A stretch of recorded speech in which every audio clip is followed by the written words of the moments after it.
here's a number that should stop you cold. $40 billion. That is the projected economic output from the 2026 FIFA World Cup. According to a joint study by FIFA and the World Trade Organization, the tournament is expected to drive up to $40.9 billion in GDP across the host nations, deliver $8.28 billion in social benefits, and create nearly 824,000 full-time equivalent jobs. One sporting event, 1 month, 3 countries. And yet, here's what nobody tells you. Brazil spent over $13 billion to host the 2014 edition. 4 cities where arenas were constructed, Manaus, Cuiabá, Natal, and Brasilia, had no major football teams active in relevant leagues, and were left scrambling to make those constructions profitable. In some cases, they never did. Stadiums built for the 2010 and 2014 World Cups in South Africa and Brazil have been hemorrhaging taxpayers' money in the years since those tournaments ended. So which is it? Is the World Cup a golden ticket or the world's most expensive trap? The answer is, it depends on what you're actually buying. And most countries aren't just buying a football tournament. They're buying something far more powerful, far more strategic, and far more dangerous to ignore. Let's start with what people think the World Cup is about. Tourism, hotels, restaurant revenues, ticket sales. It's easy to see why that's the first argument. When the United States hosted in 1994, Los Angeles alone generated $623 million. Other host cities, New York, Boston, San Francisco, collectively saw over $1 billion in economic gains. Hotel revenues increased by 10%. Food and beverage sales rose by 15% compared to the previous year. Germany's 2006 tournament generated approximately 2.2 billion euros in revenue, driven mainly by tourism and ticket sales. These are real numbers. They matter. But economists have spent decades arguing about whether they tell the full story. And increasingly, the answer is no. Here's why. Brazil decided to host matches across 12 cities, each requiring a minimum capacity of 40,000 seats. By the time the 2014 tournament began, the audit court had placed the price tag at over $13.28 billion, nearly 15% above initial projections. Ernst & Young, in a study commissioned by the Brazilian government, predicted $50.4 billion in additional economic activity between 2010 and 2014. But they also warned, as the World Cup is a one-time event, most of its systematic impacts will not be permanent. A one-time event. That warning was buried in a footnote. The football fades, the stadiums remain, and someone has to pay to keep the lights on. Back in 2004, when FIFA awarded South Africa host status for 2010, consultants from Grant Thornton suggested the country would need to spend $300 million on stadiums and infrastructure, while predicting a GDP boost of $2.9 billion. Soccer City, the largest stadium built, cost more than $300 million on its own. That was just one venue. So if the economics are this complicated, why do countries keep lining up to host? Because the World Cup was never really about the economy. In 1990, political scientist Joseph Nye introduced a concept that would quietly reshape international relations for the next 3 decades. He called it soft power.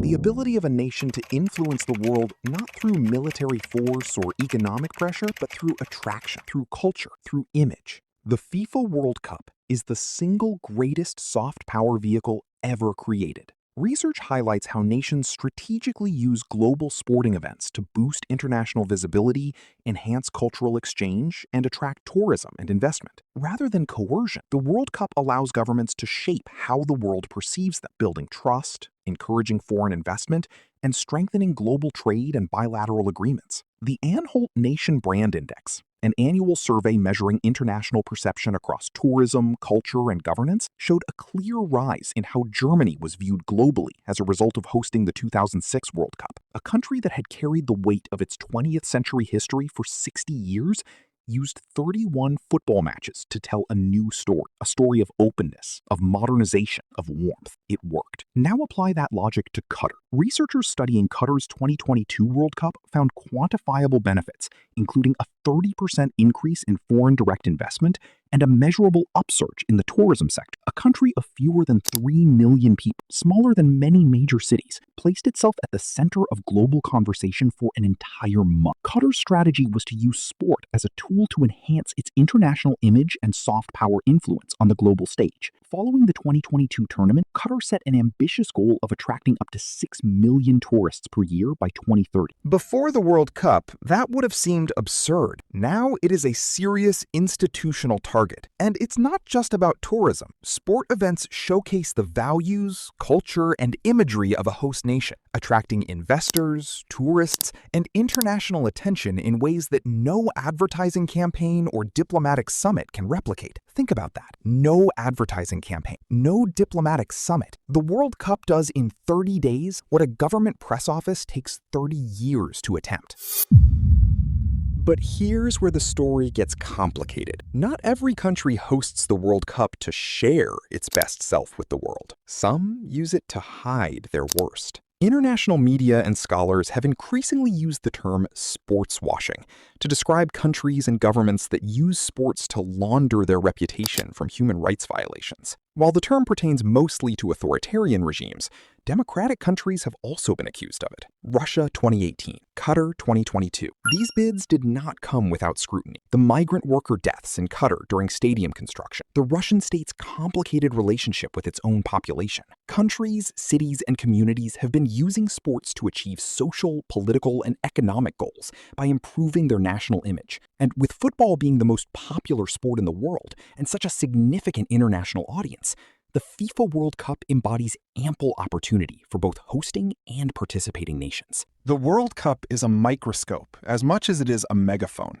By their very nature, the visibility of mega sporting events places host states under a geopolitical microscope, where their domestic policies and socio-political contexts become globally legible. Qatar intended to be seen as a forward-thinking Arab state. What the world also saw, and debated relentlessly, were questions about labor rights, gender equality, and press freedom. The hosting bid that was meant to silence critics created the loudest conversation the country had ever faced. That is the gamble every host nation makes. You can control the stadiums. You cannot control the cameras. There is one argument for hosting the World Cup that holds up better than the others, and it is rarely the headline: infrastructure. Qatar's large-scale investment in general infrastructure ahead of the World Cup drove much of the country's non-hydrocarbon sector's growth over the past decade. The near-term contributions from visitor spending and broadcasting revenue, up to 1% of GDP, were comparable to cross-country experiences, but the longer-term contributions were significant. Roads, rail lines, airports, hotels, medical facilities, digital networks. The World Cup creates a political deadline, something that domestic infrastructure projects almost never have.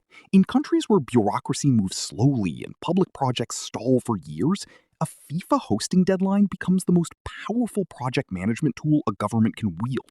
When a government announces it is hosting the World Cup, the clock starts ticking.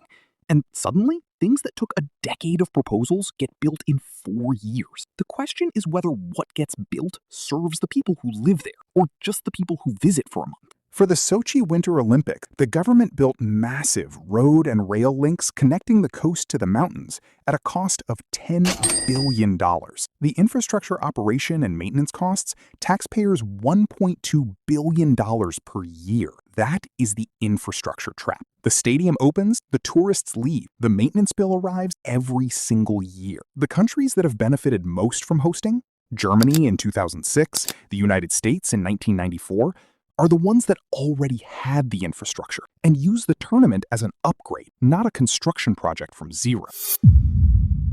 Which brings us to right now, to 2026. The United States, Canada, and Mexico are projected to welcome 13.1 million visitors and 21.3 million hotel room nights during the 2026 World Cup. U.S. accommodation and food services alone could generate more than $2.4 billion in incremental economic value. Infrastructure, branding, diplomatic engagement, and global visibility are being viewed as strategic assets rather than conventional investments, which helps explain why countries continue competing fiercely to host events, despite the enormous costs involved. And here is perhaps the most fascinating dimension of 2026. The United States does not need this tournament to introduce itself to the world. America is already the dominant cultural, economic, and technological force of the modern era. So why does it matter? Because in a world of rising China, fracturing alliances, and competing global narratives, reaffirming your position on the world's largest sporting stage is not vanity, it is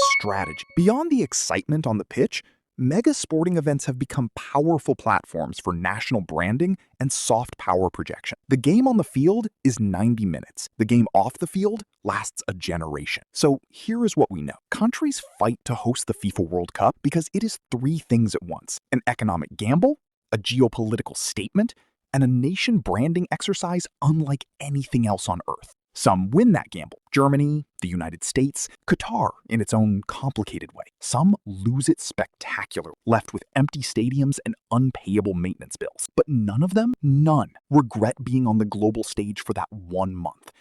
Because in the modern world, visibility is power, and the World Cup is the biggest spotlight humans have ever built. The real question is not why countries fight to host it.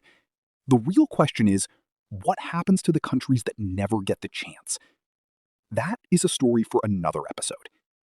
If this made you think differently about football and about power, then you already know what to do. Subscribe, because this channel does not do surface level.